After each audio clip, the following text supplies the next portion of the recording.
Hey, everybody, welcome to the show. Welcome to Council on Future Conflict. My name is Scott. I am the host. This is episode 627. We're talking the calm before Iran and Chinese checkers. And as you can see, we've got the flyover from the Super Bowl. I thought there was a B1 in the flyover. I guess the practice, maybe more than just the F-22 got pulled out of the lineup. I don't know. Or maybe this isn't the only one. I don't know. No, there were a couple different groups as this had the best framing. Okay. Yeah, I didn't see the Super Bowl, and I have no idea. I am reliably informed that because the sports ball thing tells me that Seattle won. So, all right.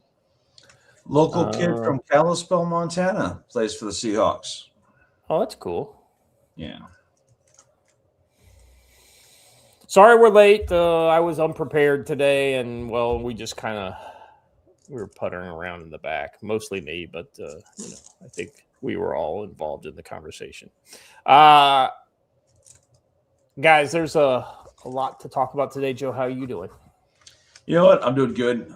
We had a good weekend here. Hey, Watcher, you want to pull up that photo?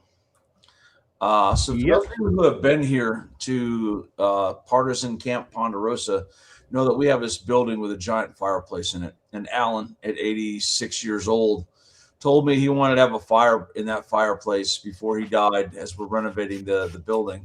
So over the weekend, me and some friends who showed up to hang out for the weekend, we decided to get up in there and rip down the thing that's blocking the chimney and check it out. And we saw that the chimney was fine. So we had a fire in the 2-story fireplace. So it was pretty cool. It was great. More than just having a fire in there, the best thing was seeing Alan smiling from ear to ear about this. He really enjoyed it.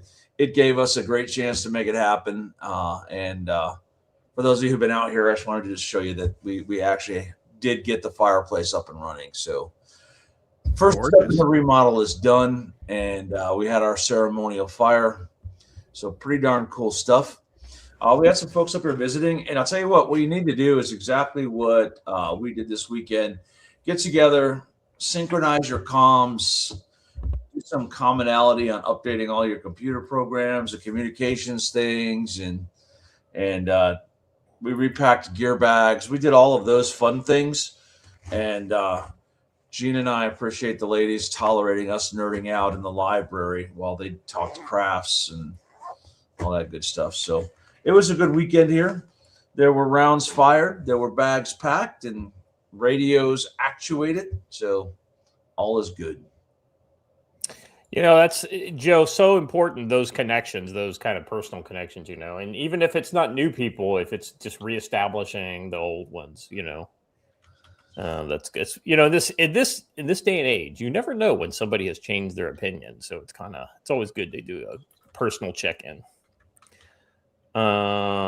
Speaking of personal check-ins, like I am absolutely sure I'm not supposed to tell anybody this, and I'm absolutely sure that if my daughter found out I was going to mention it on the show, she would have a fucking conniption shit. But I know for a fact she does not watch the show, and she said that her boyfriend, who's a really good dude, I haven't met him, but I like him because of all the things I know about him.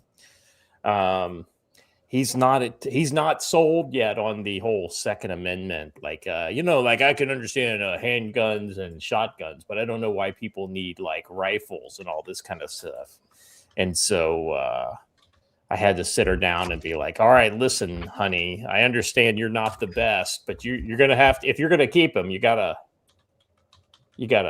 educate him, Yeah, so I pointed her. Solid excuse for a range day. I pointed her in the direction of some. Is he black? No, he is not black. he is about the whitest guy that I've ever heard of. He's a good kid though. It's one of those kind of things. Like if you don't grow up inside of, it reminds me that if you don't grow up inside gun culture, you just kind of get what you get from your environment about it. And if you're listening to the news and if you're listening to just your woke friends who are completely uneducated, then you will remain uneducated. And so it's just one of those kind of things. It's important to touch base with the people in your life that might not be as educated, and bring them up to speed on why these things are really important. When I encounter something like that, I point out that it's not the bill of needs. Do you need protection from unlawful search and seizure? Not really, but you should have it. Do you need the freedom to assemble? Not really, but you should have it. So, well, and I kind of told her, I was like, listen, it's kind of like freedom. One of the examples I used when I was talking her through it, it's like, it's kind of like the First Amendment, right? The First Amendment is not there so that we can let just the people we agree with talk. It's to guarantee that we allow the people that we completely disagree with to talk. Now, that doesn't mean you should let communists be teachers, though evidently they are teachers based on some of the things we've been seeing in the news. But the point is that, you got to defend the right for people who you disagree with to speak. And so this is the kind of thing, like, the Second Amendment, like you may not like guns, but it's funny, Joe, how quickly all the leftists decided that their comrade in arms should be allowed to carry a handgun concealed to a protest. I mean, shock of all shock. That's a very based, red-pilled kind of thing to say. Well, as much as I think that guy deserved to be shot, he did have every right to carry a concealed firearm to a protest. Wait, right. It's the whole point is I think you've said this before, Joe, is that like it's fine until you take an action, right? It's the action he took while confronting the police is ultimately what killed him, not the fact that he was carrying a firearm. He could have zero firearm. He could have had zero gun. And if he acted like he was going for a gun, then that's cause enough for them to shoot him. Nice. Yeah, his attitude is what caused him to die. So yeah, that's true. A lot of new people in the. I'm all for people being held accountable for their attitudes. There are a lot of people who are not normally in the Rumble chat today. Either that, or there are people who are normally in the Rumble chat, but their membership ran out for whatever reason. So if you're not a member in Rumble, feel free to join. If just saying. All right. Watcher, how you doing? Doing all right. Got some interesting stuff on the way for folks on the show today. Kind of excited about a few of the videos, and I think we should show them first the unofficial odd and end. I know we have a lot of them, but you said we should probably show people the world's newest sport. In fact, yes. Speaking of, you gonna learn today. Here we go. This is. I can see countries, like battling it out this way. Like this is gonna be an Olympic sport. Not for very. Not for very long after that, because they will make it an Olympic sport. Yeah, for those of you who aren't familiar, there's a thing in football in practice called an Oklahoma drill that's meant to build up toughness and teach you about how hard you can hit. And it's basically just this, but have pads. The Oklahoma drill is the one that you're actually like you're only like 5 yards apart, right? Like no, it depends on your coach. This is about how far apart we always used to be. Yeah. Oh. Yeah, but that's in pads. Yeah, I was gonna say that's in pads with a helmet too. Like, yeah. I think we're getting ready to waiver. Yes, I was gonna say. I think Joe. I think we're gonna see whether all the people argue. Oh, well, back when they only had leather helmets, they had less injuries. I think we're getting ready to test that theory to learn that was not true. Yeah. I mean, several of those guys are fucking knocked out cold. I mean, yeah. These are just rugby tackles. Okay. Darwin is at it again. I do think though that this is Australia, based on the accent that I heard. on one of the announcers, and that would also make sense that these are probably like Maori guys or something like from New Zealand. This could be New Zealand, versus Australia, but still, the point is wait till we get the Russians involved. No. Yeah, because it looks like they're holding a rugby ball too. So yeah. Wait till we get the Russians involved. That's all I have to say. Well, that's true. All right. If he dies, he dies. You're not wrong. Yeah, that's interesting. Well, I don't know any funny, quippy ways to transition into this next one, but sounds like Greece is shitting its pants. Yeah, well, this is kind of funny. I mean, like the fact that when Greece says this, Europe's fucked. So this is let's see, who is he? Yeah, foreign minister. And so he's speaking in Greek, I assume. Of the Cold War? Nope. No, he's speaking in English. The division in Berlin has gone away. Europe has come to believe that there's no need for defense and the American umbrella is enough. Let me give you an example on how much Europe has let its defenses down. We, Greece, are a mid-sized, maybe even small country. Yet again, the number of tanks we have are more than the tanks of the United Kingdom, of France, of Germany, of Luxembourg, of Belgium, and of the Netherlands combined. So Europe has a lot to do if it wants to address the defense challenges in the modern environment. After the end of the Cold War. I mean, Greece actually has a local enemy that they may or may not have to fight. I was going to say Greece is right next door to Turkey, so this makes perfect sense. So those guys have been at each other's throats for, I don't know, 3,000 years or so, and they're just going to continue. But still, Joe, it did drive home the point that that the Germans just completely gelded themselves. I mean, that Germany almost had like what I think at some point at the end of the Cold War, Germany had like 4,000 tanks, like of mostly semi-modern design, and that's like that's legacy 60s era U.S. tanks. That's the Leopard 1 and the Leopard 2 of all models, right?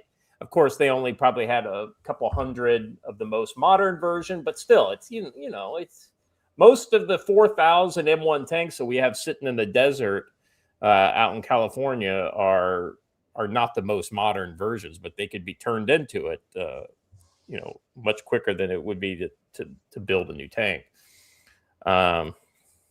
Well, Squishy Hunter, thanks, brother. You just gifted 5 subs over there in the Future Conflict chat on Rumble. Thank you very much.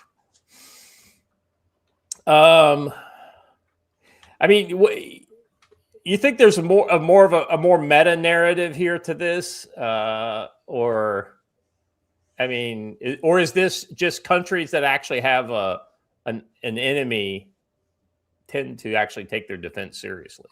No, the Europeans totally have not taken their defense seriously because they thought NATO was the umbrella they could use.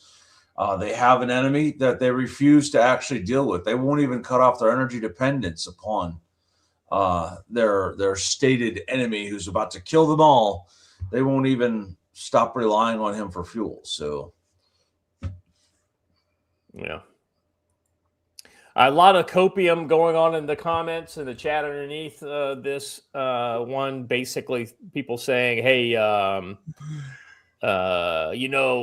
these tanks most of these tanks that Greece has are obsolete or obsolescent tanks." But Joe, if you got let's say you got a bunch of old tanks sitting around, I bet you could find other things to do with them other than turning them into frontline tanks. Well, listen, I've heard that if I get killed by an obsolete tank, it doesn't count.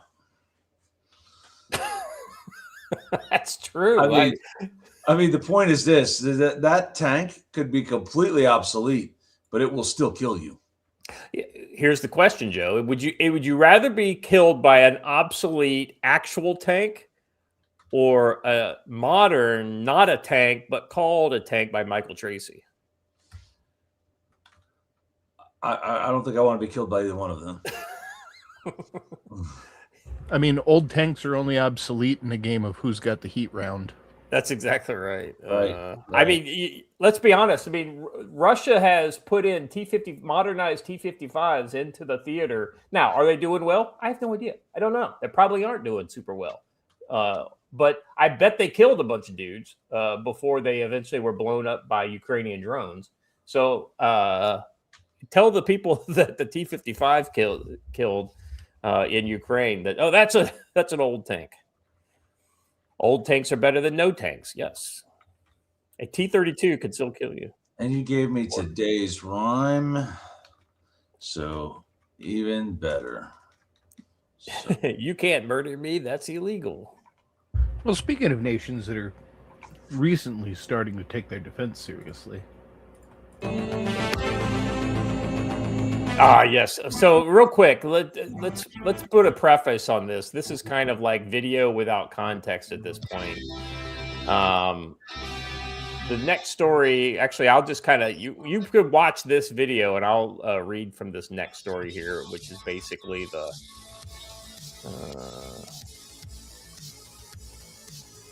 Yeah, right. This is a good moto clip. They did a good job. We will protect territorial waters. Japan firmly defending its territory, says Prime Minister Takaichi after landslide election win.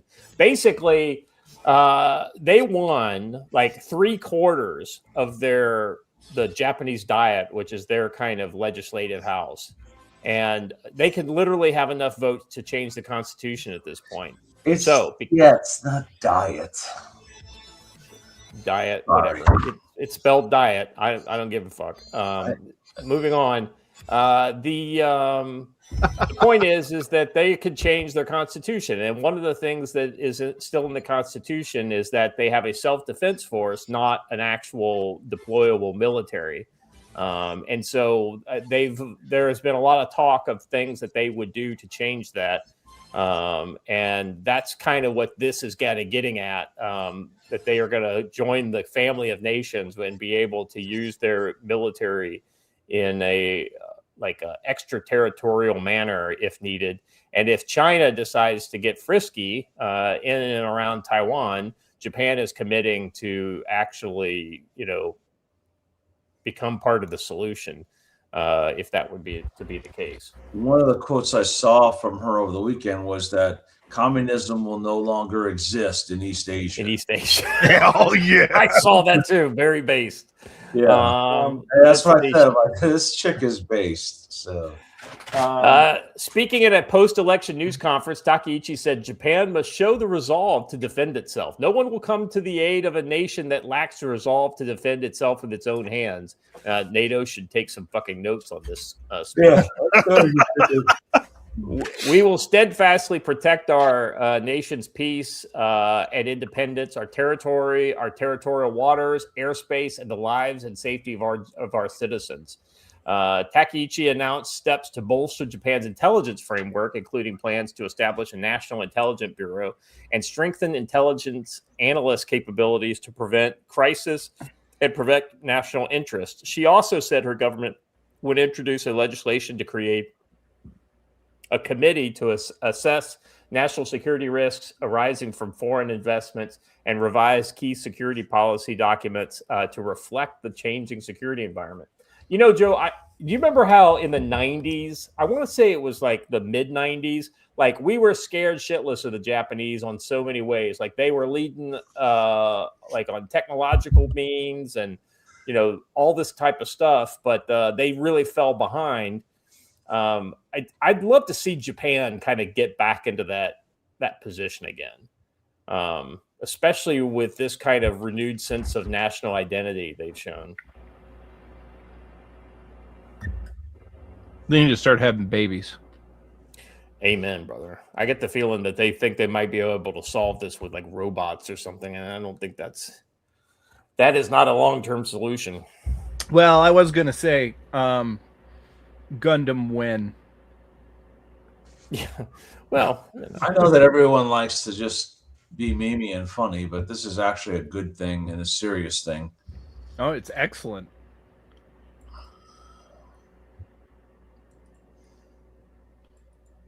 This is excellent for everybody involved. I just wish it had come 10 years sooner. Joe, let me ask you this, Joe. I mean, you know the region pretty well. What would you like to kind of see Japan do as they kind of stretch their arms around this East Asia security problem? Return to being the East Asian preeminent naval force. They've always been a maritime nation. They've always been really good at controlling sea lanes. It could take a lot of pressure off the Indo-PACOM if we could count on China or Japan to patrol the seas. So returning to a naval superpower is really the way to go. Yeah, I think I'm with you there. I think that if their Navy gets back up, I'd like to see them continue to expand their Air Force because, you know, in where they're at, the Air Force is really important. And, you know, and I also want to see them continue to build their own shit, right? Like, because the more they kind of push the economics of this, I mean, look what's happened, like with Korea, Joe. Korea started to be the arsenal of Europe in a lot of ways. I'd love to see Japan kind of start to step into some of those, you know, and use that industry that they've developed as something that could be a good for other places throughout the world. And boats, ships manufactured by Mitsubishi Shipbuilding are no joke. They're high quality naval craft. I mean, yeah. Well, let's be honest, Joe. I mean, I can't think of any area, any kind of industrial technological area where they're not in the, you know, leading the way. The problem is their country has not let them export weapons. So if they can start exporting weapons, you know, I think that would be all for the good. Yeah. Lance Corporal Veteran, I just saw your post here. For $2, we would do the bull ring for punishment training. I don't know what the bull ring is. What is that? You gotta. I think it's that, but multiple people on one person in a circle. Hey, somebody asked in the chat if they have any, if Japan has any shipbuilding capability. Hey, Mitsubishi's been making ships and aircraft longer than they've been making cars. So, yeah. The Mitsubishi Hero was a fantastic aircraft for its time, and the Mitsubishi fast attack cruisers were always pretty solid. They're still good now. So, well, and there are a lot of things about Japanese culture that make them harder for other outside cultures to infiltrate. It's not to say that you can't have a Japanese person turn traitor. I mean, it's happened before. It'll happen again. But it's definitely a culture that defies basic penetration through, you know, normal means. Phil Coggins for $5 says the problem is that if you go to their war museums, you run into we just wanted to get rid of the Europeans and the Americans bombed us for no reason.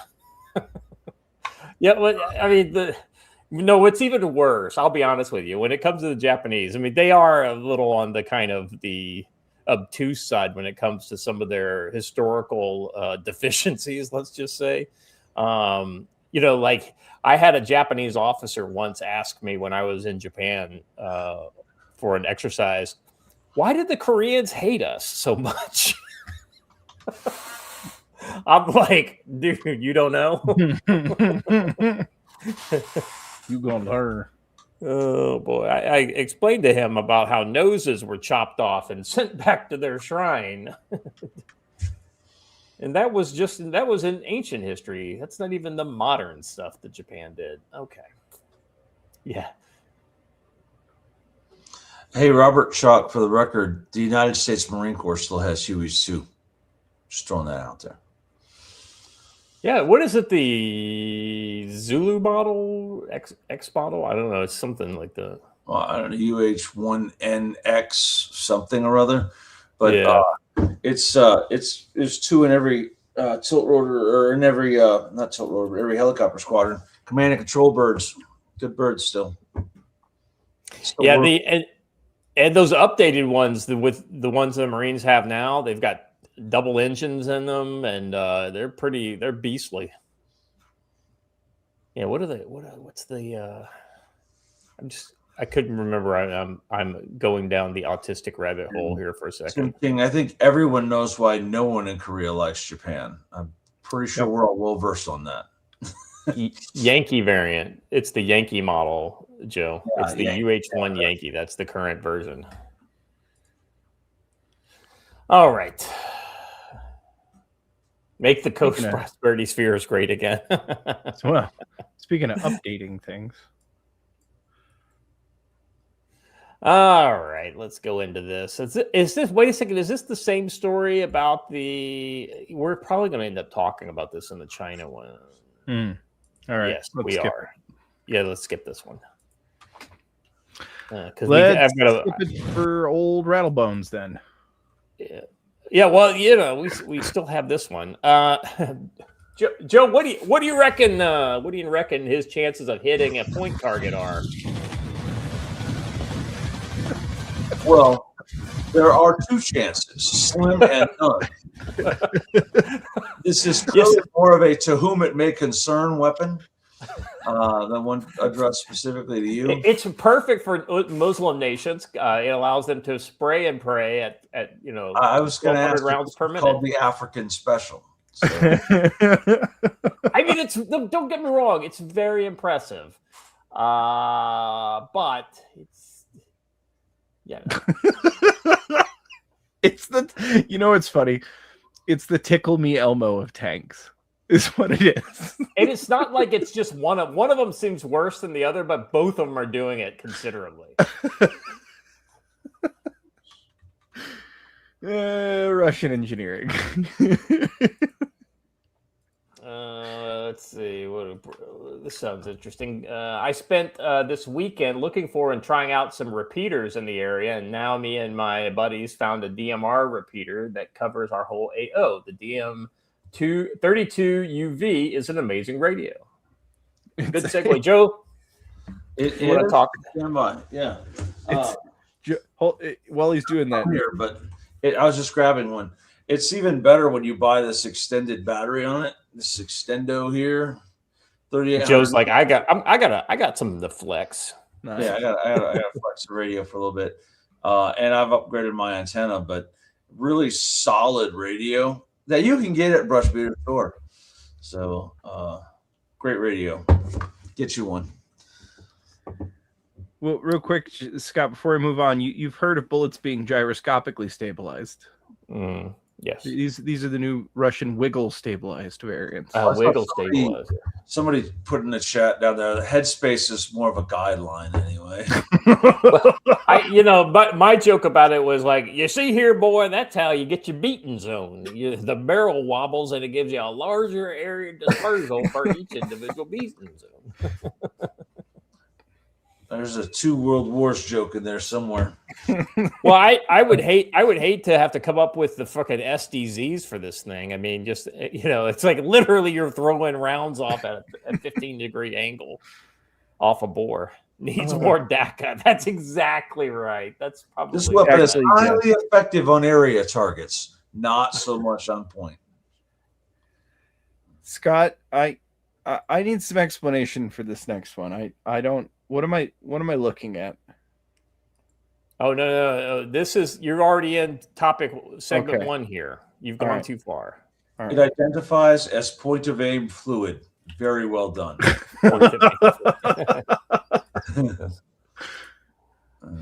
Joe, you want to talk a little bit about tactical-wisdom.com?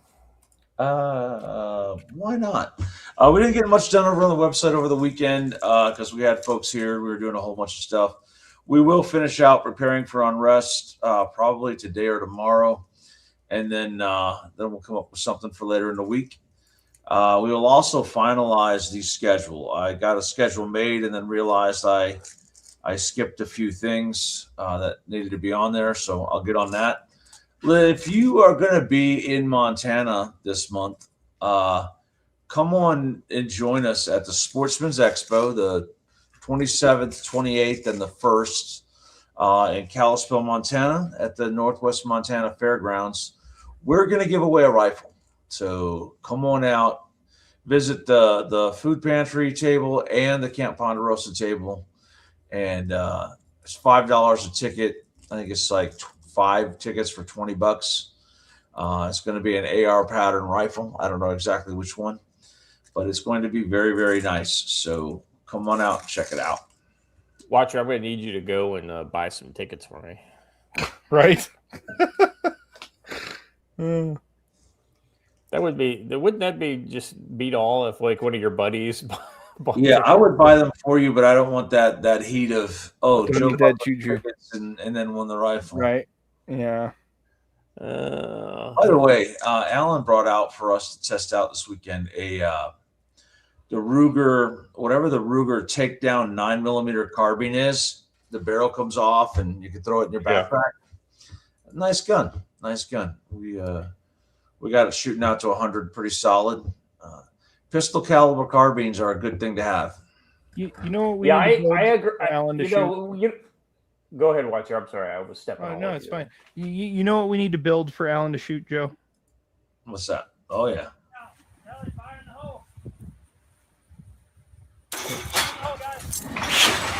Super Yeah. Trebuchet. That's a great idea. You know what? I forgot. There's one more thing I wanted to say. Mountain Readiness West. Get your tickets. Radio Made Easy just jumped on, and they're going to come out and teach a class before as well. Going to be a lot of good stuff. So come on out. And yes, Jay Bjornsson, I'm going to get on that schedule. Check out Mountain Readiness West on the website. Cool. Very good. Hey, if you're in the YouTube chat, jump over and Rumble real quick and post something if you are not a member already on Rumble, because I think we got some free low-key LARP gifted 5 subs to Future Company. Thank you very much. So I think we've got some extra gifted subs hanging out over there. So if you are not a member, go over there and claim your free membership. All right, brush beater ad. Let's go.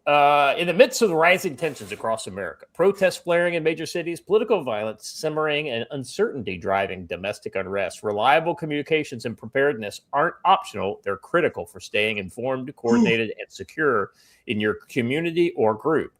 Brush Beater Store delivers the gear and training built for these real-world challenges. Anchor your setup with the Radtel RT950 Pro, a high-performance handheld radio featuring built-in spectrum analyzer, multi-band coverage, including CB and ham, GPS, and robust transmission power.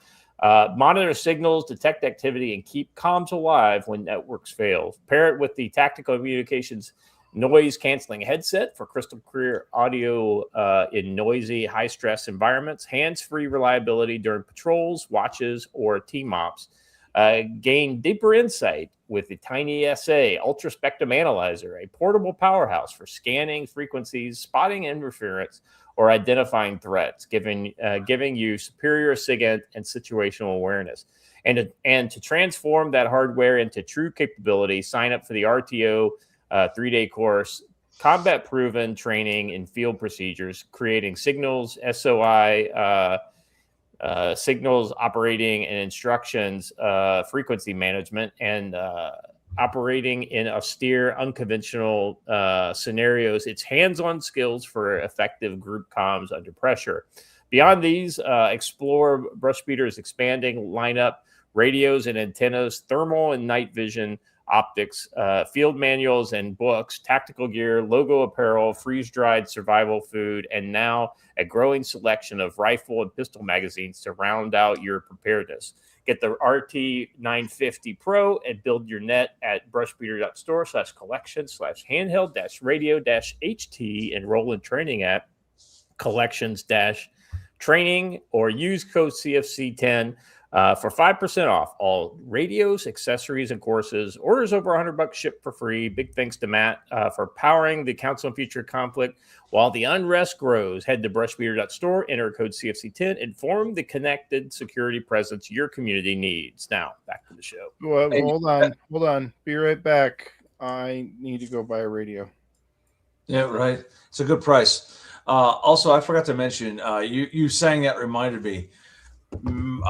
June 12th, 13th, and 14th, we will have the RTO class right here at Camp Ponderosa.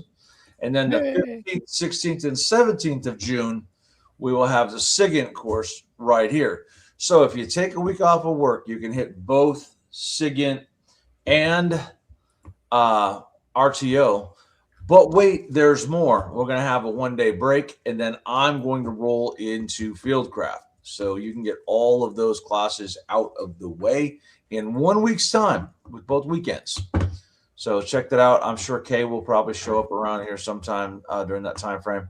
And the other question from Squishy Hunter, how many scalpers in the chat? I've had a bunch of you ask me if ScalpCom is real.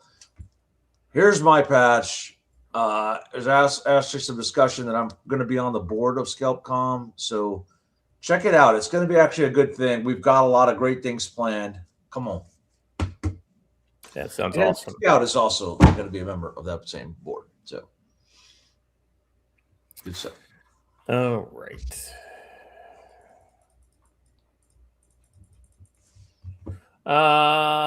Watcher, let's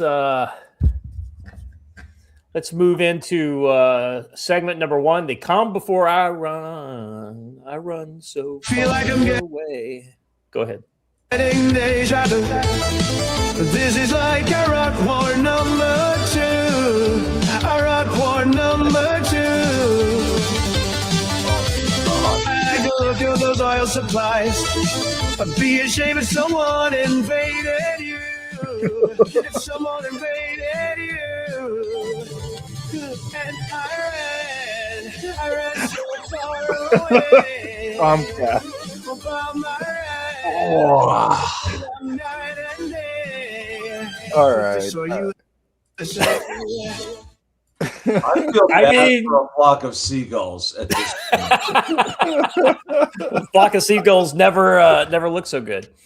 I think my post to this was something like a flock of MAGAs or something like that.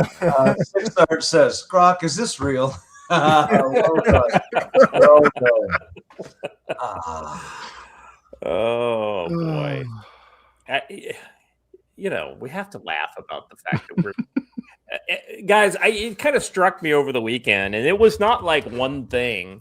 It was like I was seeing a lot of posts, and both of them were like related but not the same. And I come to the conclusion, guys, that we're in that we're just getting our logistics down because this ain't going to be a short, one and done bombing run. And I didn't mean that as a intentional rhyme, but it works. I think they're getting the logistics in place and they're ready to go. And for this to be a sustained attack. Now, does that mean ground forces? Doesn't mean ground forces. I draw a distinction between something along the lines like, Joe, remember in the beginning of Afghanistan, we had ground forces go in, but the first thing that we did was those kind of Air Force, the airport seizures, the Rangers went in, they did their jumps into Afghanistan. Right after the Marines did the jump into Kandahar, but sure, the Rangers went in at some point. I've honestly had no idea the Marines went into. They did. Kandahar. So get this: Marines did a halo jump from helicopters. So, well, anyway, the point is that we used kind of special operations forces in very limited ways for limited objectives early on in Afghanistan. And in some places they stayed and kind of expanded the footprint, and other places they just conducted raids and left. Yeah. Right. So I could absolutely, I draw a distinction between that and like like rolling up the ship to the port and, invading Iran or driving tanks from Kuwait across Iraq into Iran, right? That would be a different kind of boots on the ground. That would be actual boots on the ground. I could see them doing a long-term naval, Air Force, and special operations campaign against Iran until the collapse of the regime. Then they literally turn it over to the people who are in the streets, and they basically say, listen, you guys figure this shit out for yourselves because we're out now. It's like, we got rid of the bad guys. Now it's up to you. I think that's ultimately how regime change should be done. And if they can't do it without killing half of their population, then that's fucking on them. That's not on us. We're after the people who, A, were causing problems and murdering people in the streets, and B, people who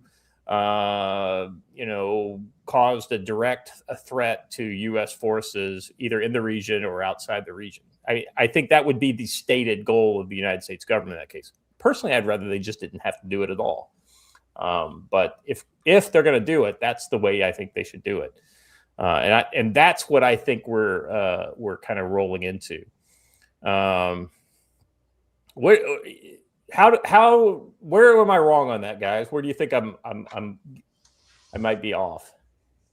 I think that you're probably spot on, but I think that rather than any sort of sustained special operations thing, you'll have special operations on standby for missions like trap or things like that. I don't know that we want to put anyone on the ground in Iran, because you don't have a friendly populace at all. Iran is kind of unique in that it's very desert. And I guess one of the things that we could do is, like, if there's a facility far outside of a city that we wanted to, like Nadtez or something like this, one of these nuclear facilities that we wanted to either inspect or destroy directly with boots on the ground, you could do that. But then it's kind of like you put them on, they're there for 48 hours. You use the Air Force to keep major forces away, and then you extract them. And essentially it's a kind of a in and out. That would be, the problem with that at Natanz is that it's surrounded by an island archipelago that is like a fortified island thing. So, but yeah, it's interesting. But, and another thing to note, to add on to what you said, is while it's all desert, it is all what's known as high desert. So it's not hot. It's actually is quite cool.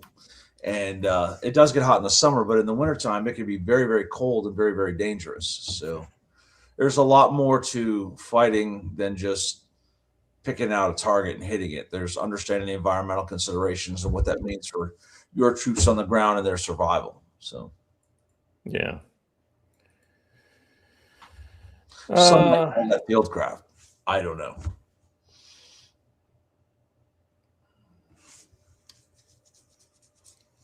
Says here the Marines did the longest range amphibious assault in U.S. naval history in November 25th on 2021. I don't know if that's the one you were talking about, but that's pretty cool. This Task Force 58, part of the 5th new special operation. November 2001. No. November. That's what I said. November 25th, 2001.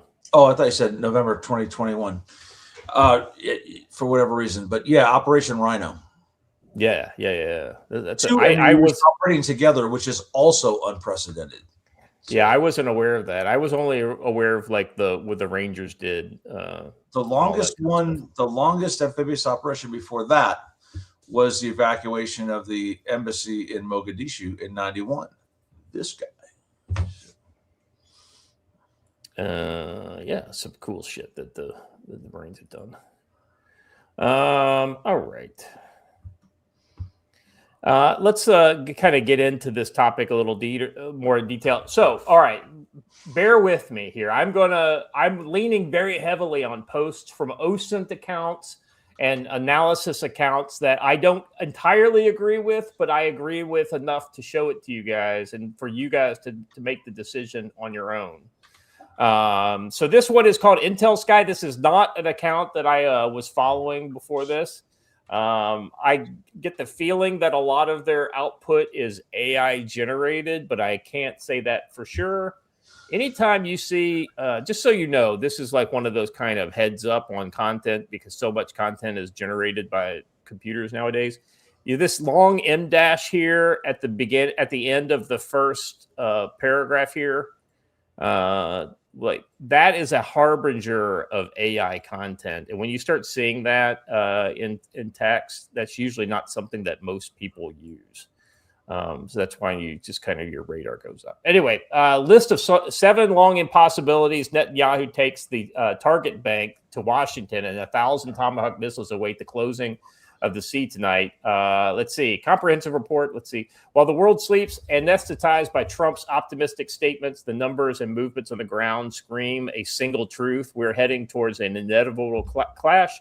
Recent maneuvers reveal that Israel has decided to back Trump into a corner, either accept terms of total surrender for Iran or be dragged into a war for which 1,500 Tomahawk missiles have already been mobilized. Here is the reading of military and political situation. First, NOTAM analysis based on attached file. Let's see. The air and naval map of the Iran is entering the gradual closure. We've got return of the Gulf pincer.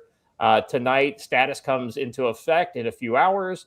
Location south of Kish Island. Significant. Iran has closed the small window that was opened earlier today. Reactivating this firing zone means that Revolutionary Guards anticipate naval infiltration or the intent to secure coastal launch platforms. The sea returns to being an operation zone starting early Sunday dawn. Let's see. We've got another. Let's see. 7 simultaneous NOTAMs activate dawn on Monday. This is not a mere exercise. Activating 7 firing zones simultaneously constitutes a comprehensive defensive deployment. Iran is deploying air defense batteries and air artillery to create a wall of fire covering vast areas, anticipating the failure of the Wednesday summit between Trump and Netanyahu. The political aspect. Netanyahu's suicide mission, the gap between Washington and Tel Aviv is no longer just a difference of opinion. It's transformed into a battle of wills. Netanyahu's 7 conditions. You know, this is one of the things that I realized the first time I read this, guys, was that I didn't realize there was that much kind of like of a gap between Netanyahu and Trump on a lot of the stuff. Now I know on Gaza they kind of got acrimonious a little bit, but I thought that was, you know, like, and I saw this somewhere else too, and I can't remember where the source was, but evidently there was quite a bit of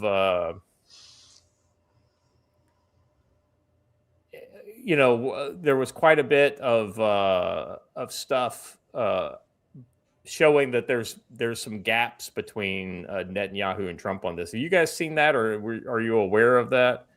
I think there should be a gap between what Netanyahu and Trump want, because Trump is in charge of the United States and Netanyahu is in charge of Israel.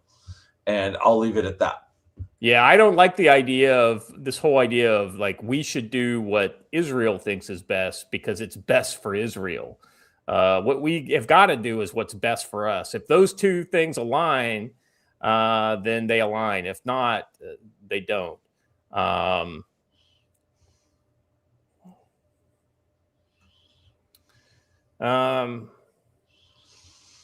right. Trump has a dilemma. He wants a quick deal to showcase a political victory, even though the scheduling of war remains possible. In his rhetoric, Netanyahu wants total war to destroy the regime immediately. Wednesday's visit will be the breaking point. If Trump yields to Netanyahu's pressure, war will commence immediately. I don't know about that. I think it'll. If Trump decides it's going to go, he's going to go. It'll go when he says it goes because they're ready to go. The third is military mobilization, the language of Tomahawks, 1,000 Tomahawk missiles. Significance, the deployment of massive numbers of cruise missiles indicates the U.S. plan is not merely a surgical on the reactors, but a missile soaking campaign. The Tomahawks are designated to strike fixed air defense command centers, infrastructure, paving the way for jets, F-35s, F-22s, etc. And then you've got the green zone in Baghdad, the deployment of the 9th Armored Division around the U.S. Embassy. Analysis is that the U.S. military knows that the first Iranian reaction to any attack will come via factions in Iraq. Fortifying the embassy with tanks now is an implicit admission that 0 hour is approaching and that Baghdad will serve as a rear battleground. I mean, I think there's something to that right there, Joe, is that the popular mobilization forces of the Iranian militias, the Shia militias in Iraq would absolutely be one of the ways that they would attempt to. I'll disagree with this a little bit and say Baghdad will serve as the front battleground because it's Right. as far out as Iran can actually reach, right? I mean, they can reach with asymmetric means anywhere they want in the world, but with an actual direct kinetic warfare attack, Baghdad's about as far as they can go for U.S. forces.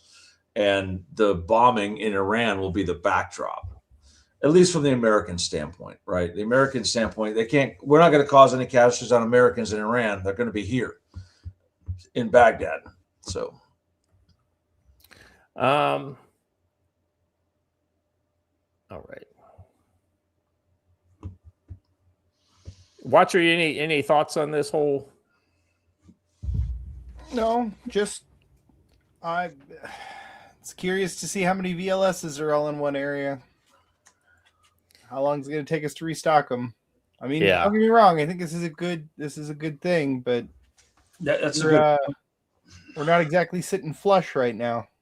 And everywhere where we would possibly replenish those VLSs are within reach of Iranian shore-based missile systems. Yep. Yeah, it's just modern combat is a really curious thing, and it kind of is.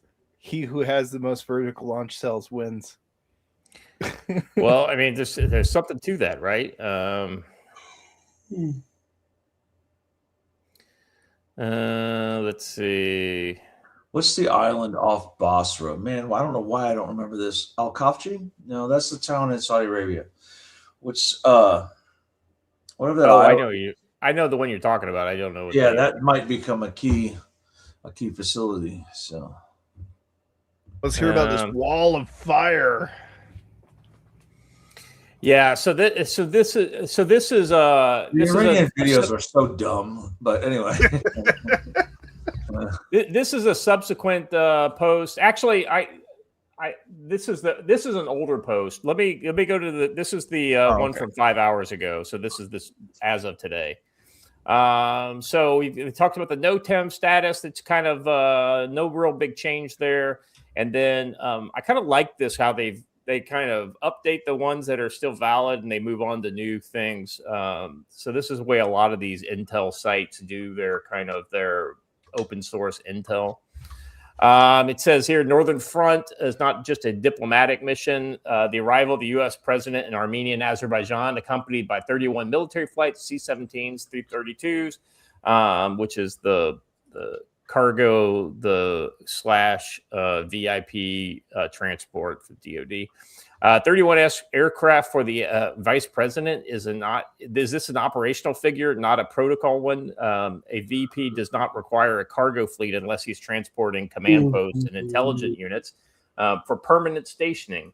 Washington is opening the Northern Front forces in Armenia and Azerbaijan will serve as the hammer. This is, of course, their guess. This is what they think is going to happen, not like what is going to happen. I think what is important to note is the VP going into Armenia this close, and guarantee if the VP is still in Armenia, he will leave Armenia before the bullets start flying.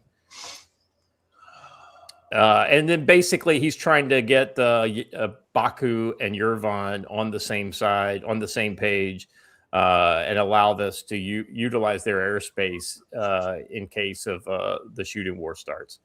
Let's see. General Keane, not a big fan of that guy, but hey, it's a data point here. Who is Jack Keane? He's Trump's military shadow. I don't know about that. When he speaks, he conveys what is being discussed behind closed doors at the Pentagon. The delay is for perfect protection and regime collapse. I will say that that Keane is definitely he's got the inside track on a lot of the right wing conservative military people. I just don't know that he's in with the Trump administration now. It says here that delay is for perfect protection and regime collapse. Perfect protection means the complete deployment of THAAD in Jordan, which we tracked yesterday. Iran's collapse, which means the target bank is not limited to nuclear sites, but includes centers of power, the IRGC, and infrastructure. I agree with that. This explains the need for 1,000 Tomahawk missiles. Those the VLS supremacy that you were speaking of there, Watcher, and the amassing of bombers in Diego Garcia. The 1,800 missile joke is Israeli deception. Mirov claims that Iran possesses only 1,800 missiles and 60 launchers. Hezbollah possesses 150,000 missiles. How can the originator manufacturer of the state possess only 1,800? Iran possesses underground missile cities and thousands of mobile launchers. The goal of the lie, Israel is attempting to minimize the enemy, to reassure its terrifying home front and create a legal justification. When they exceed the number 2,000, we will strike. It is a desperate attempt to justify for my Israeli paymasters on Mossad Monday. Please don't think that I'm sorry, it's a little bit of a joke. While the truth is that warehouses have been overflowing with missiles for years. Fifth, here we've got air movements, and so we'll talk about that here in a minute with different aircraft. And then let's see, the delay has ended because of the buildup. The north end and the south is complete. Netanyahu's visit tomorrow, Tuesday, will be a blow the whistle to the start of the regime toppling. I mean, let's just say that I don't believe for a second that Netanyahu has enough wassa, in the current White House to be able to blow the whistle and make the war start. I think that all the other things that they mentioned, to include the movements of forces into Jordan, into probably I don't know. I haven't seen, but I would assume Kuwait, Saudi Arabia, and Armenia and Azerbaijan. This indicates to me that the noose is tightening, and they're ready to start doing that.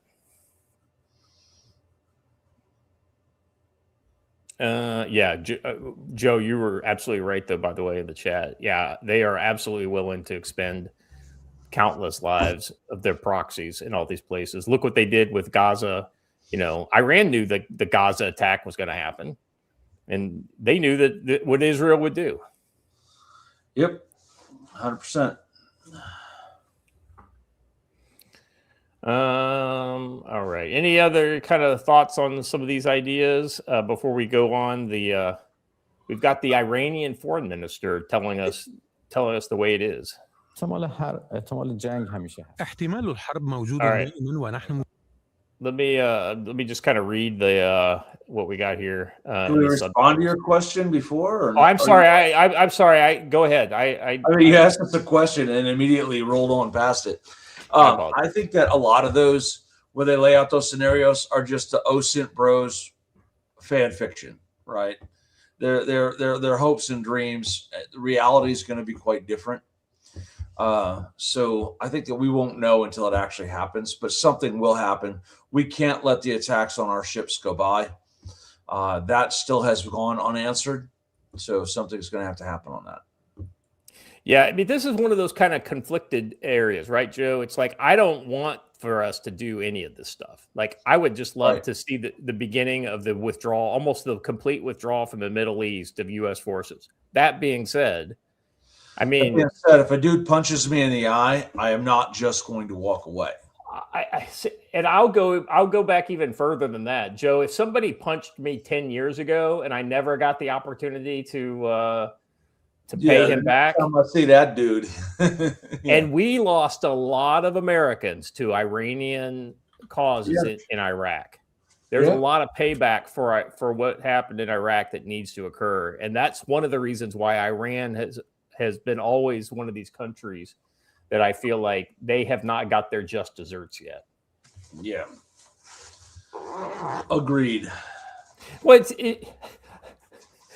when I explained to that Japanese officer I was telling you about earlier, I was like, listen, the reason why the Koreans hate you is because, like, way back when you guys did some bad things to them and they never got their comeuppance, right? Yeah. And he says, well, why don't you guys still hate us for, like, Pearl Harbor and all the bad things we did during World War II to you? I was like, well, we dropped 2 nukes on you. A lot of you. I was like, listen, after 2 nukes, we could be friends. Yeah, we won. It's hard to stay mad after you win. I mean, you know what's funny is that if you think about, like, Germany, you think about all these other kind of wars we've been involved in. It's like when you beat somebody to an inch of their life, it's like you could be friends after that because they know what time it is. Yeah, right. And I don't feel like we've done that to Iran yet. So the real question is, how do the Japanese like us?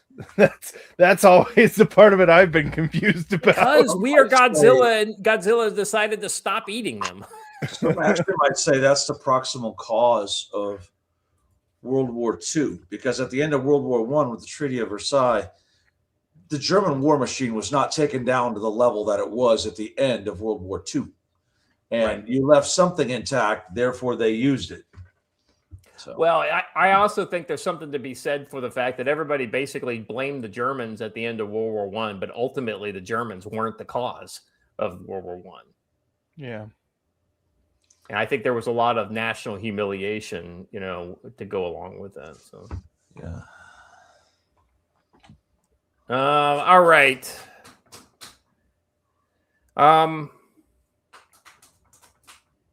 Let's move on to this Iranian foreign minister here. He's gonna, like I said, he's gonna tell us what time it is here. Let me just like I said, let me read the subtitles here.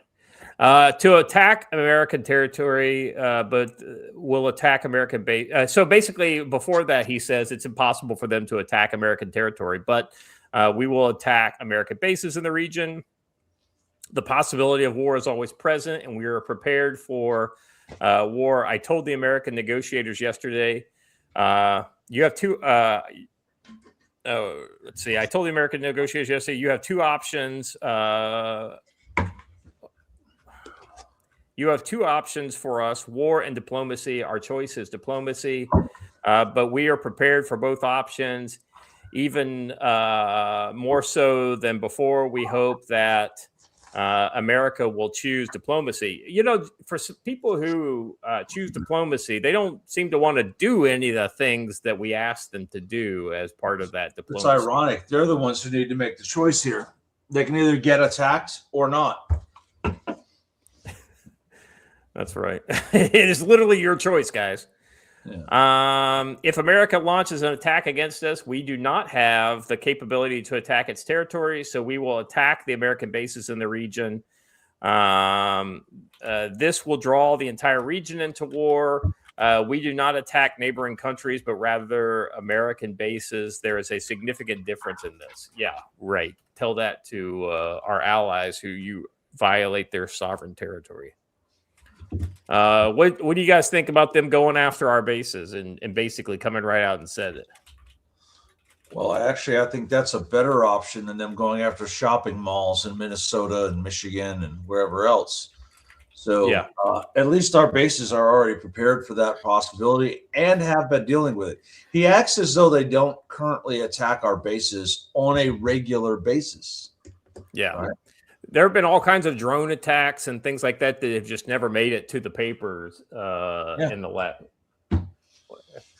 I feel like I just aged myself when I say that it hasn't made it in the papers. Nobody reads newspapers anymore. Watcher, what's your take? On what part of it? Them firing back at us? Any part that you feel like commenting on? I mean, their last attack, if I remember correctly, they got like 10 shots, 12 shots through out of a couple hundred that they fired. We currently have more Aegis equipped ships in the area than we did at the time. I don't know, man. I guess it depends on their secret missile stockpiles, but it sounds like a small dog barking through a fence to me. Never let it be said that Joe's poetry doesn't work. Geometry. Summoned by Geometry. I think that is a great term, and it needs to be expanded. Lance Corporal Veteran for $5 says, at the end of World War II, Japan's psyche was still conquered or conquered, so it wasn't hard for them to accept surrender. Yeah, well, that's true, right? I mean, right? Subversion to authority is sort of an Asian trait, right? That's 100% subversion, but yeah. Yeah, so once they know somebody is like more powerful than them, then that kind of just, they know where they fall in the hierarchy and they're able to, you know, I think all right. There was another one here. Bear with me on these. If my reading on this seems staggered, it's because I've got it and I've got to like advance the video only so far to keep the translation. All right. Good news is we don't have translation at all on this one. So I just read. Clash Report has nicely provided the translation above. We neither trust them nor rule out the possibility of deception and trickery. In fact, we fully anticipated in all the meetings I have said this might be a deception. Please let no one be deceived. Everyone should go about their work as if that we are not negotiating at all, whether in the armed forces or the government or anywhere else. The country must be managed without reliance on these negotiations and agreements, and thank God it is currently being managed that way. So does that mean, Joe, that they're readying all their bunkers to be J-damned? I don't know. He said a whole lot of nothing in that little thing. So, well, the only thing that I got here is that everybody should work as if we're not negotiating at all, meaning like, you know, assume the worst. Get in your bunkers, people. Get in your bunkers. Bunkers. That's exactly right. Yeah. Let's see. So this is, you know, like Joe was saying earlier, there's all these guys out here, and let's be honest, a lot of them. So you have two types, right? You've got the professional military analyst, and that's the guys. That's like, you know, former colonel or former general, like Jack Keane, right? He's a former military. And their value is that they both have contacts within the military still. But also they have, like, you know, 30 plus years of experience a lot of times that they can draw upon to kind of say, well, this is what will likely happen.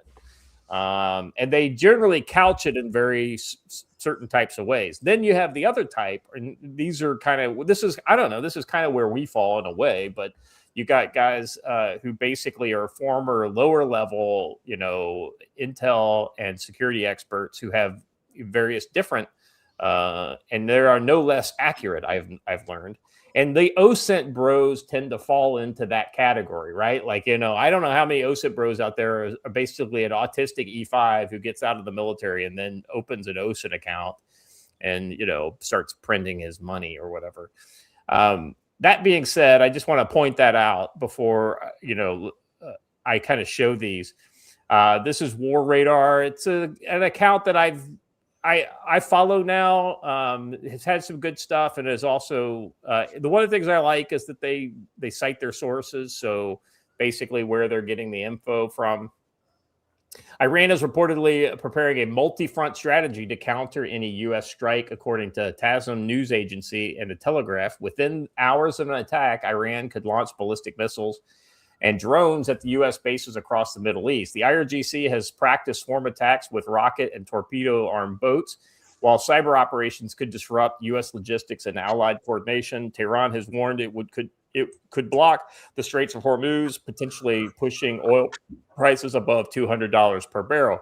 Iran's plan to aims to stretch U.S. forces across Lebanon, Yemen, Iraq, Syria, and the Gulf, creating a high-pressure scenario with global economic states. You would not push oil over $200 a barrel. That's fucking insanity. Well, I think there's a lot of production outside of the local Gulf area that would be able to. That's what I'm saying. There is no world in which like 100% of Iranian oil disappearing tomorrow leads to $200 oil. That's not. Well, I happening. think they're more talking about blocking the Straits of Hormuz and things like that. But Joe, doesn't the Saudi Arabia use a lot of the what is it, the Red Sea now for a lot of their port operations? Yeah, but it still leaves it susceptible to manipulation via the Suez Canal and the Strait of Al Mandeb. So. Yeah, where Yemen was recently doing quite a bit to cause trouble. I don't think Yemen wants any of that heat after they got the what for after Trump came in. Let's see. Anyway, I thought that was a pretty good understanding of the basic threat that Iran poses, and kind of like the battlefield geometry here of where. So, like the first one is basically your range rings for the various types of Iranian missiles. And then the second one here is a graphic showing where the main targets would be by a U.S. strike force package. So, if they think Khamenei is staying in his residence right now, I've got bad news for them. There's no way that's happening right now. That is not a thing.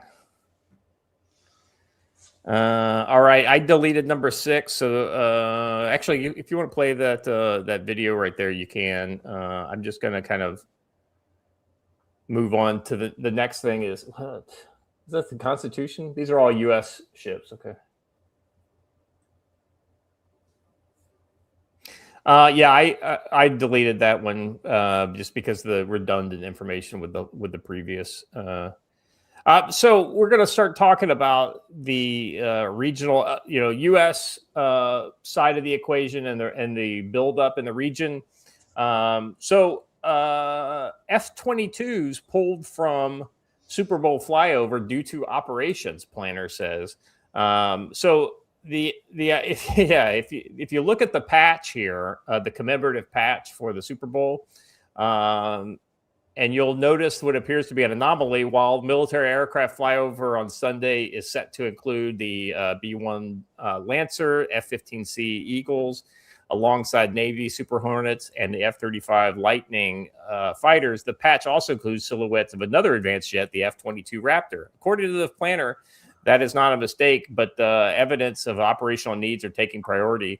And the pair of F-22s to showcase the most advanced jets from both service. We wanted 5th generation aircraft from the Air Force and 5th generation aircraft from the Navy. But as things happen in our military, the operational tempo has increased. So the F-22s got pulled for operational assignments.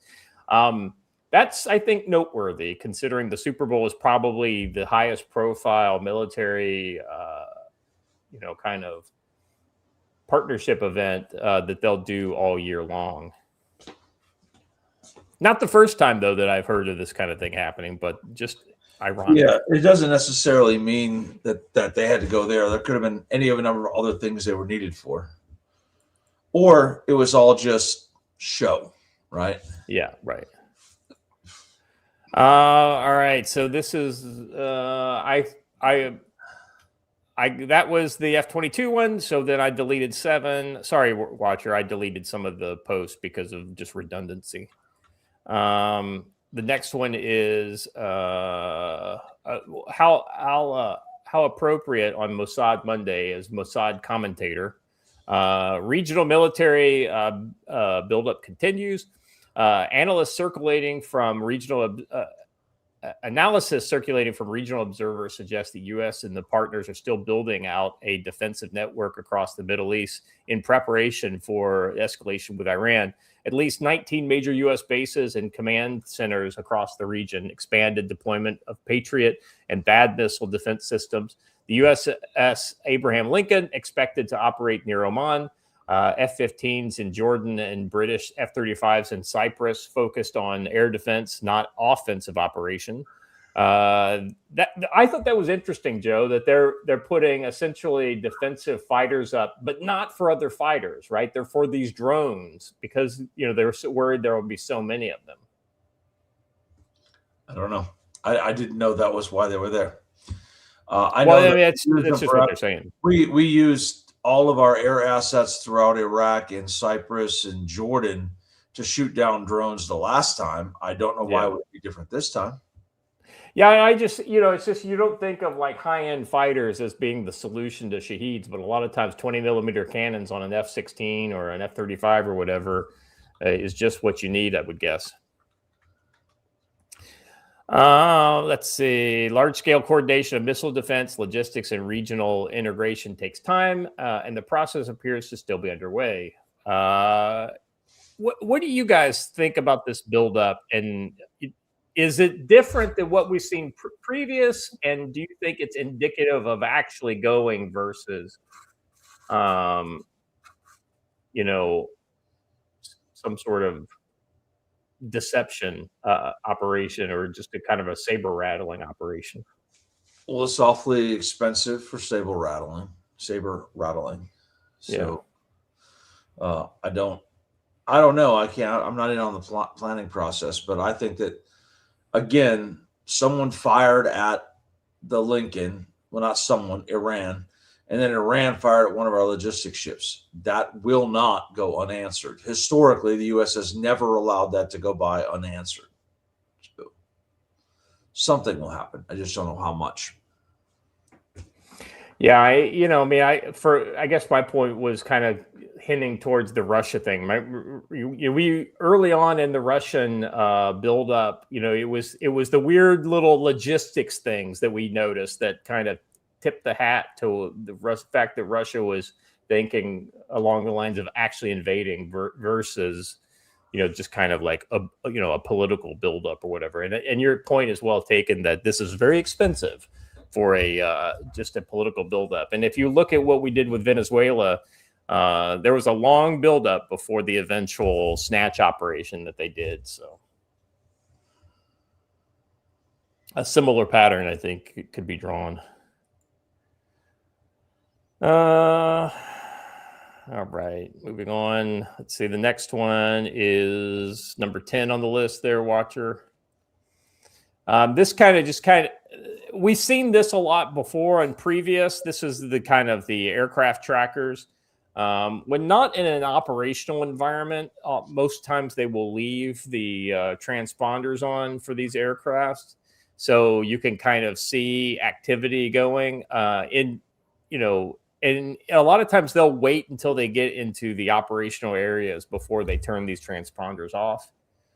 Multiple U.S. Air Force aircraft are crossing the Atlantic, including 2 C-17 Globemasters, a KC-135R tanker, and a C-37B.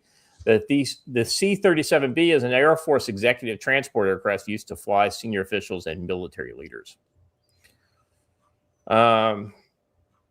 This is not indicative of anything other than just,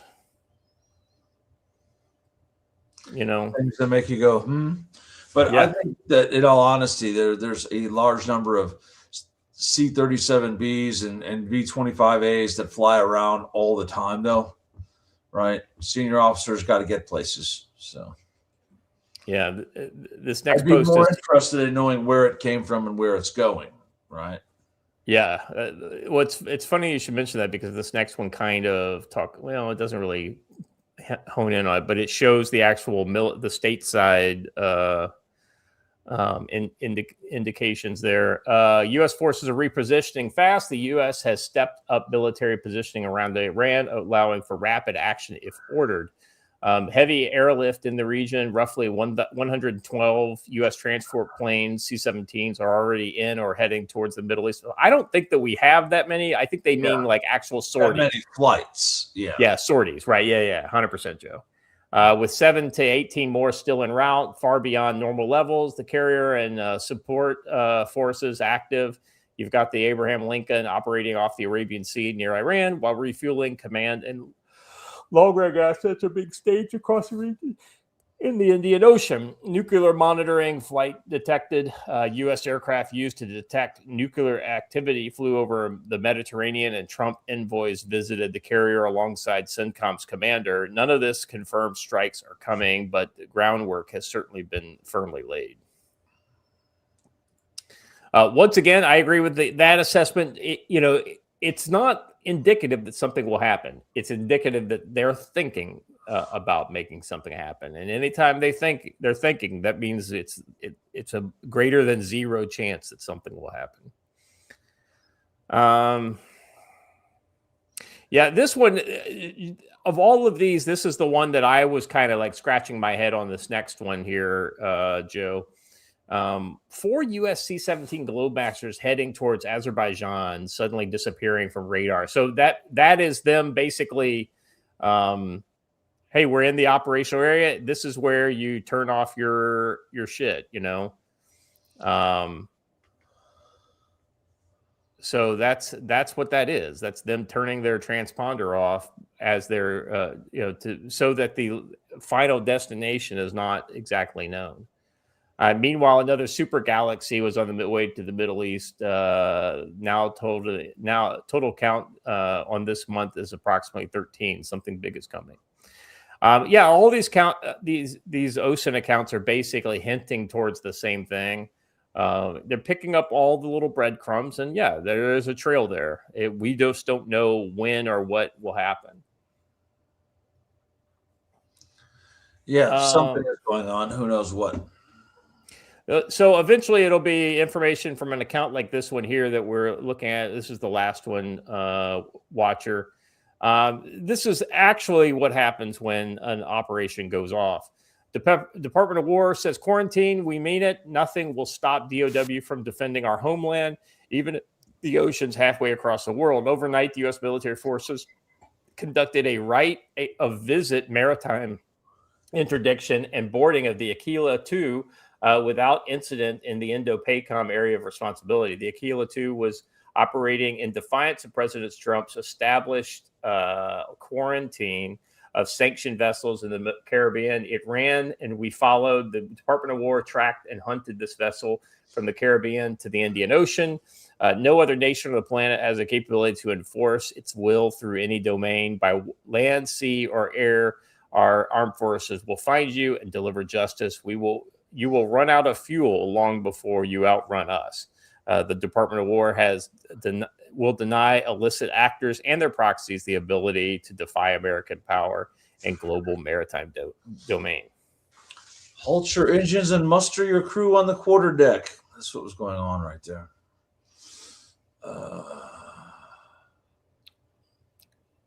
That looks like one of their Navy special operations. Not something that you see every day. Wait, we used a Navy Special Operations helicopter to conduct a naval special operation? Crazy. Say it ain't so, Scott. I know. It's patently ridiculous, but there it is, right there on video. I'm just saying you don't see there's not a lot of those. You don't see them very often. They like to ride around with their doors off. You see how the front, they have no door on the side there? Yeah. Look at the guys on the boat coming out of the side. They're like, what the hell's going on here?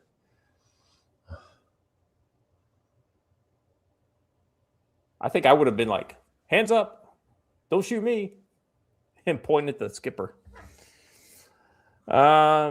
And if you go right below, Watcher, there's some pretty good stills from that same operation, the snipers and things like that. And it looks like a destroyer just right off of the boat as well. All right. Anything else kind of pertinent dealing with the Middle East that you guys want to talk about before we get out of that topic? Durka, Muhammad Jihad. All right. Well said. All right, let's move on to China.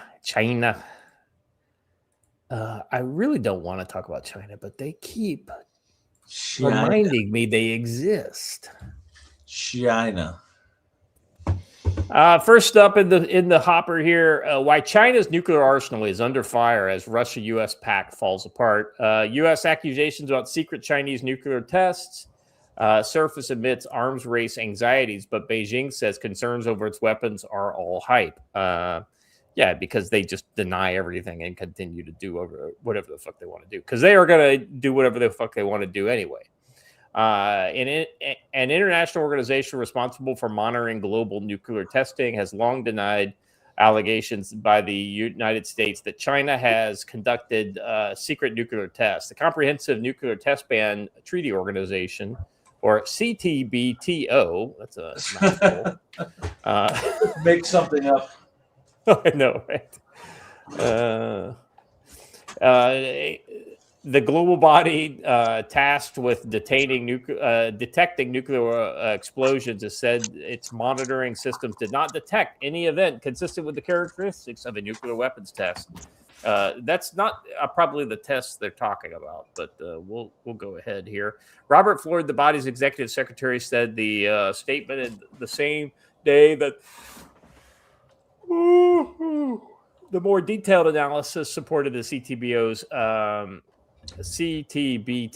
assessment that the United States on Friday accused China of failing to disclose a 2020 nuclear test, an act the U.S. official said violated an understanding involving a 1996 test ban treaty. Although both countries signed the pact, neither has ratified it. The timing. Where's the key? Well, this just kind of goes to show you how much actual power international organizations actually have. Right.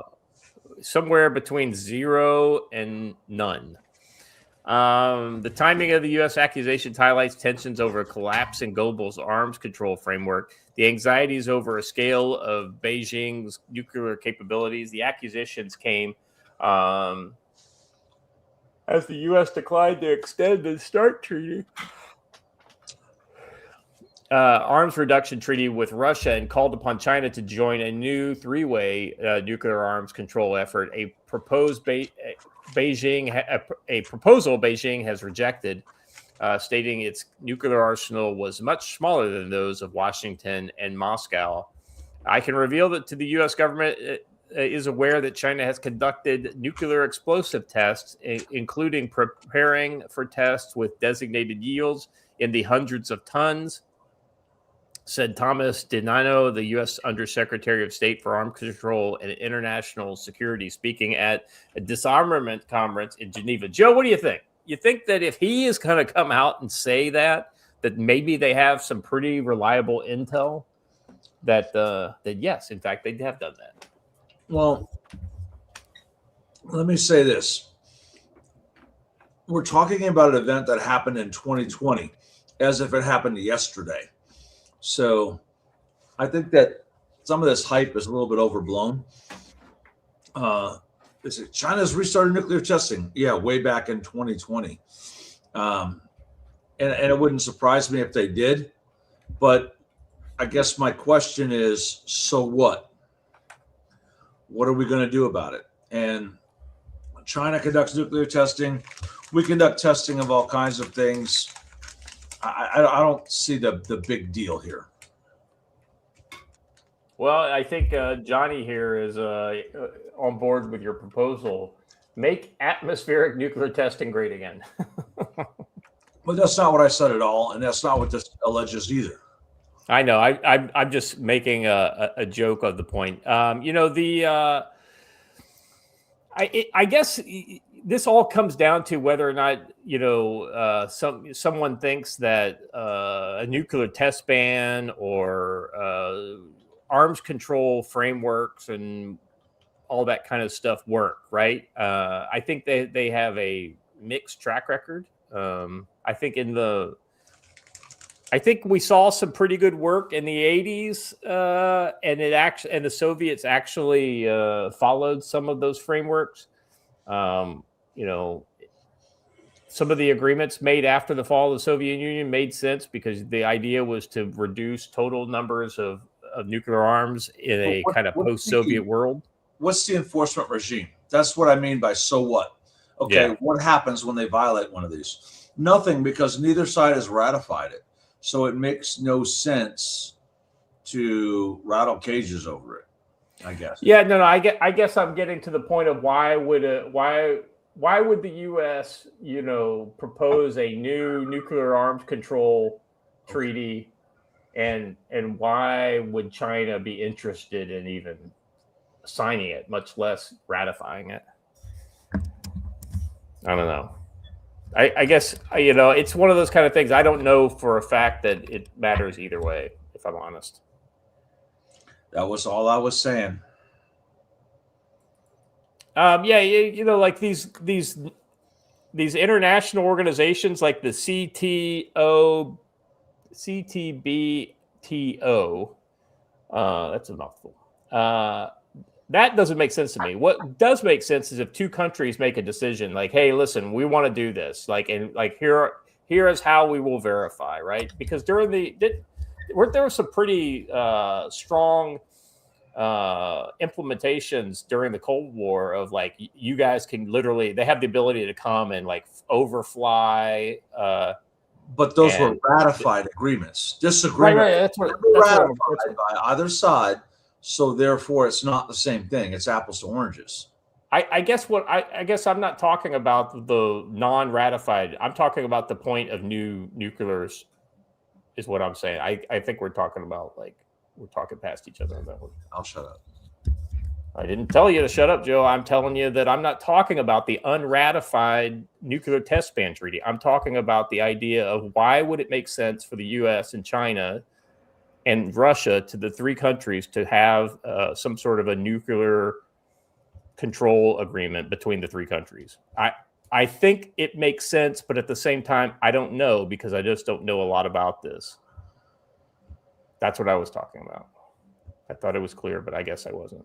I guess I'm too stupid to articulate my point clearly. And the other thing is, it doesn't make sense for us to have one with Russia if China's going to continuously do the research and then pass the research on to Russia, which has been what's been happening.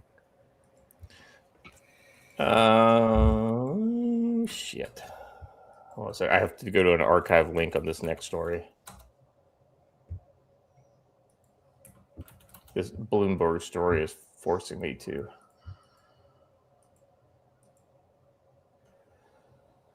I'm having to do a CAPTCHA now. There we go. Is that open first time for you? See, I have it's paywalled for me.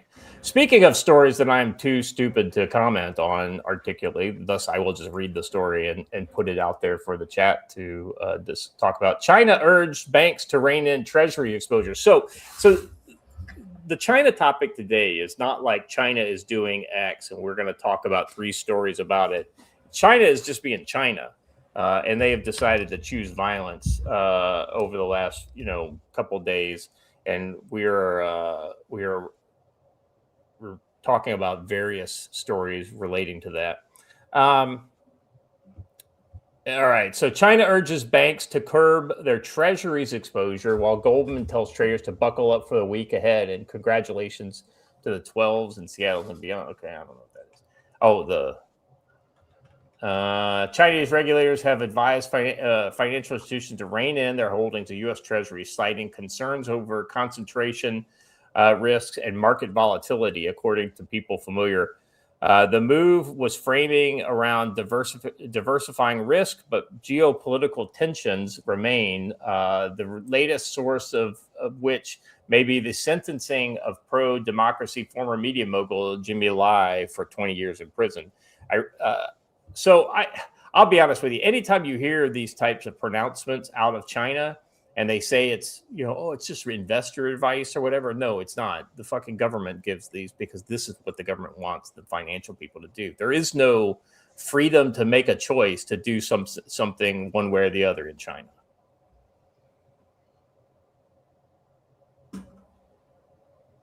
I mean, there is, right up until the government comes down and says no more, right? Yeah, but when it comes to this kind of thing, I doubt that's the case. Yeah. I mean,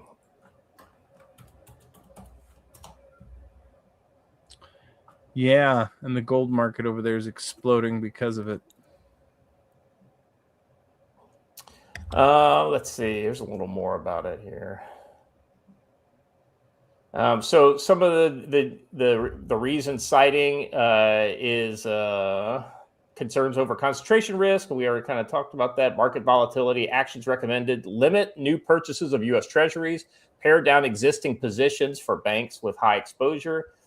Clarification, this directive applies only to commercial banks and financial institutions, not China's official state-held foreign exchange reserves managed by the central bank. I believe it when I see it. Framing, officials emphasize that this move is to diversify, or we already covered that. Market reaction, U.S. Treasury yields edged higher. Bond prices fell slightly in Asian trading. The U.S. dollar weakened modestly against major currencies, including the Chinese yuan, which rose to a fresh 33-month high. Analysts noted that the impact has been limited so far, with overall Treasury market volatility remaining low. The broader context, China's official holdings of U.S. Treasuries have been declining in years, peaked at over 1.3 trillion around 2013, stood at 682 billion as of late 2025, the lowest level since 2008. This reflects a long-term shift towards assets such as gold. They've been adding gold to their reserves steadily, and other currencies. When they see the dollar is going down, they want to have real currency, something like what we've been talking about here on this channel for quite a bit. What's the price of gold at now? Did it ever kind of recover from that crash, that sell-off it had? I love when you call it a crash when it goes down like 2 points, but was it 2 points? I thought it was like 16 points. Okay. Sorry. Yes. Was I wrong? I mean, I thought that was the case. I was being hyperbolic. I wasn't specifically trying to. Anyway, goldbacks are at 992. They're down a little. I suppose that's a crash, but they're down just a little. But they're still way up above what they were at before. And I'm not sure on silver right now. 82. Not bad. What did silver get up to? What was the high? One something, I thought. Yeah. This says 92, but I saw it higher than that in other places. Hold on. Wait, hold on. I have a trend. There we go. 114. Yeah. All right. I was off by $1 or $2, but yeah. Yeah, I think the crash occurred like going for gold, for instance, and you're right. Is it a crash? I mean, I'm probably being hyperbolic there. It's a crash. Yeah. Well, it went from all the way to 78 though for a minute. What's that? It did drop all the way to $78 there for a minute. Oh, you're talking about silver. I'm sorry, I'm looking at the gold, but gold went from. Gold went from 5, but if I remember correctly, gold and silver, the charts almost looked exactly the same. So clearly, a lot of manipulation going on with both of those. It was at 5,588, and then plummeted down in the period of a day to 442, which that's a pretty big. But it's recovered now to over 5,000. So it's definitely. It's still way above what it was at the beginning of February or at the beginning of January. A little bit harder to manipulate because world sentiment is going to make gold go up when strife goes up every single time. Yeah. So that being said, no, does this did not? I'm sorry. Does this mean China is calling an end to U.S. treasuries? No, but at the same time, they don't do things like this without understanding that there's going to be an effect on the market. Let's see. So this is what Douglas Murray had to say about this. This is former Army Colonel Douglas Murray warns of a catastrophic bond market collapse. Of course, he's catastrophic. Everything's catastrophic nowadays. If China dumps all U.S. Treasury bonds, we're in a very fragile position right now with regard to our bond market, looming debt, and the inability to service it. The Chinese can do a lot of things to us financially. They have not dumped all the debt that they control right now. If they dumped all the Treasury bonds that they've accumulated, that would be catastrophic for us. The good news is they hold a lot less now than they did, say, 10 years ago. So that is a good news story, but they still hold a lot of our debt. Japan holds a lot more of our debt, by the way. This is actually a good. Let me share this with you, Watcher. This is actually a good one to share on this. Actually, let's listen to his video first. And we're in a very fragile position right now with regard to our bond market and our looming debt and our inability to service it. The Chinese can do a lot of things to us financially. They have not done. They have not dumped all of the debt that they control right now.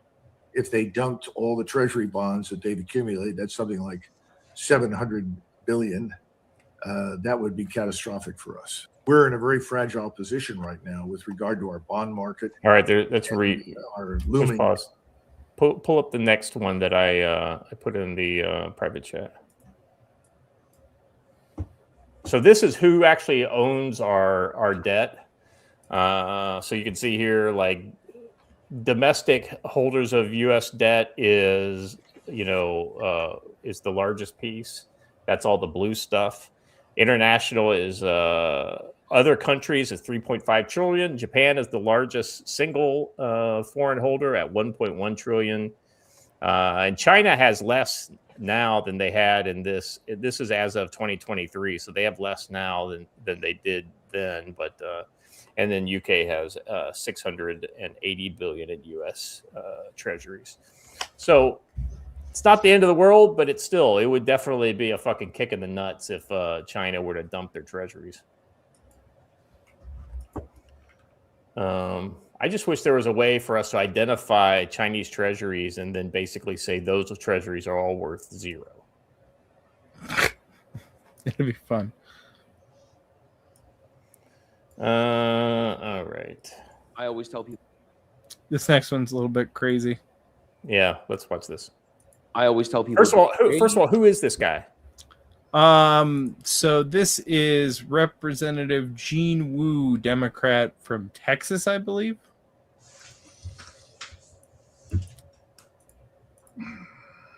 I always tell people the day the Latino, African American, Asian, and other communities realize that they share the same oppressor is the day we start winning, because we are the majority in this country now. We have the ability to take over this country and to do what is needed for everyone and to make things fair.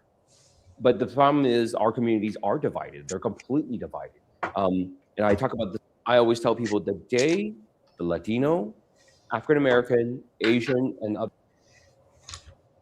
I will open the floor to you guys. My response.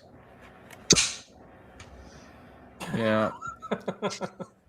This is the intellectual and leadership cast behind the social enforcement teams that we've been seeing in the streets, right? And the irony is that there's foot soldiers, Joe, are woke white women from the suburbs. I'd like to point out that if any other race was substituted in there, he would be run out of office and probably charged with a hate crime. I'm just saying. The problem is he has not a violent bone in his body, so he just knows how. He only knows how to He's learn willing to this. sacrifice your life for his beliefs. Yeah. I don't know, man. I think the problem is that some animals are more equal than others. Oh, 100%. It's really easy for a guy like this to kind of espouse that kind of stuff.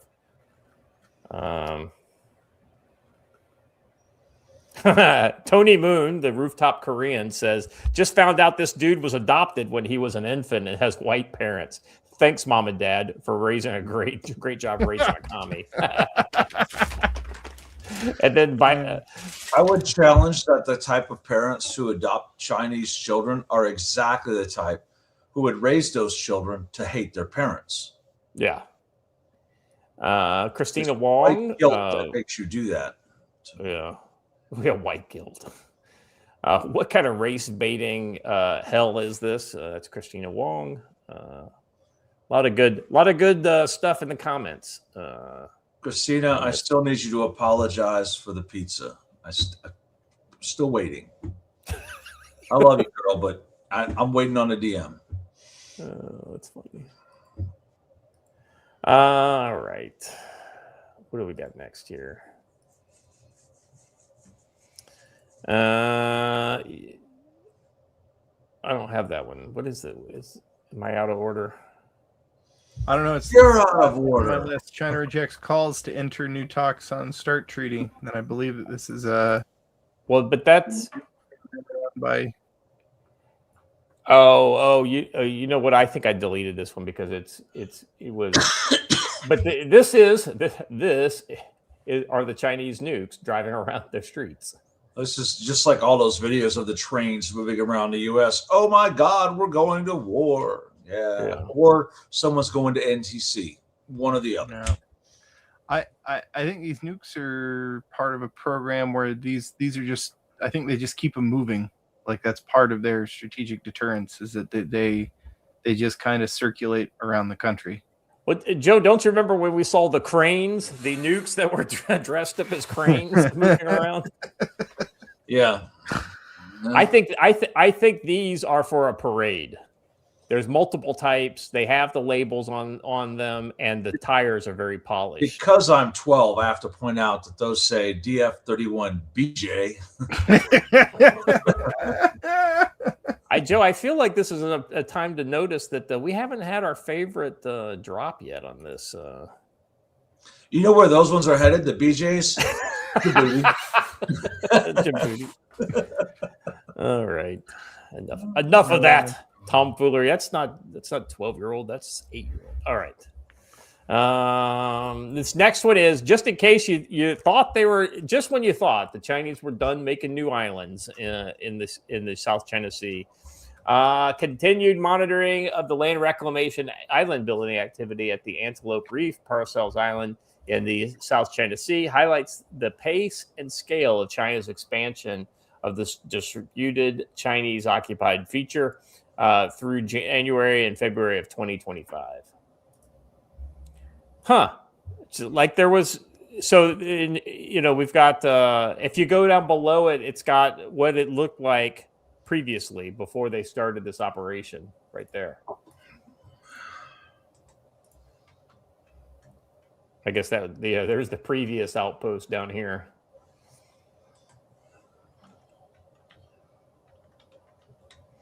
So yeah, they continue to do all that shit.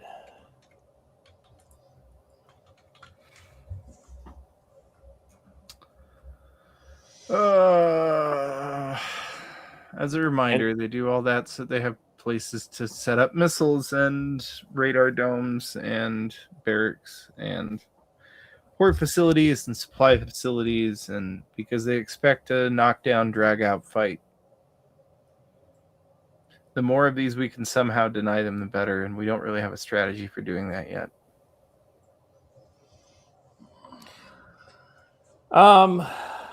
Gentlemen, that's all I got for today. Looking at the week ahead of us, what do you think's in store? I think that the Iranian shoe will drop And I also think that we'll continue to see more and more ICE madness, although we're seeing frustration rise up on the side of the normies with people just walking out and stopping them in traffic for no apparent reason. The frustration level is getting up there, and I think we'll see a lot of pushback towards leftist protests as we continue on. Yeah. I mean, do you think the chance has increased or decreased that we're going to see some sort of leftist? Is it more likely an accident, or do you think it's that we're building towards direct action of some sort? No, we are definitely building towards direct action because there were several news stories this weekend that were buried very, very quickly. One was a school in Indiana that was going to hold a pro-ICE rally, and a man was intercepted on his way to that school to attack it with firearms because they're racists at that school, because they were going to hold a pro-ICE rally. There was also the anti-white attack at the shopping mall where the woman ran around stabbing people. She had a vehicle attack and several stabbings. It was a racially motivated attack by her own admission as she was doing it live on Facebook. So I think that there's a lot more kinetic action going on around the country than the media is telling you about. These stories all were presented simply as local stories, but I saw them, so they're out there in the wild. You just have to be looking for them. And what we all need to do is reshare those stories when we see them so that others see them. Watcher? Arctic Boy, it was a middle school or a high school, one or the other. So. About the same. I've seen... I mean, things are calming down in some areas, and threats are escalating in others. Like the streamers are starting to get told that if they come back out on the streets again, they're going to get killed. So that suggests to me that things are going to start popping off.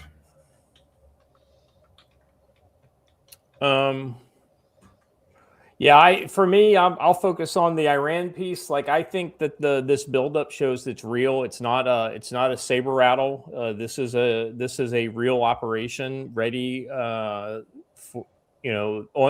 for the order to engage. I think there are a lot of indications of this, specifically the kind of things that, like, if you're just going to make a statement and then you stand down after a month, you go to someplace very visible, right? And we have done those things in this operation, but we're going to places that are not very visible, that you would only want to make the deal to put the people there if you thought you might have to use the people.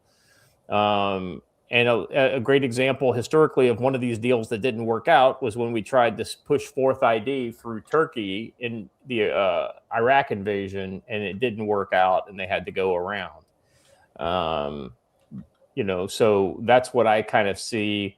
If we have operating rights out of Azerbaijan and out of Armenia, that puts almost all of the major stuff in the northern half of Iran within easy helicopter / tilt rotor access for special operations if they need to get on the ground for something.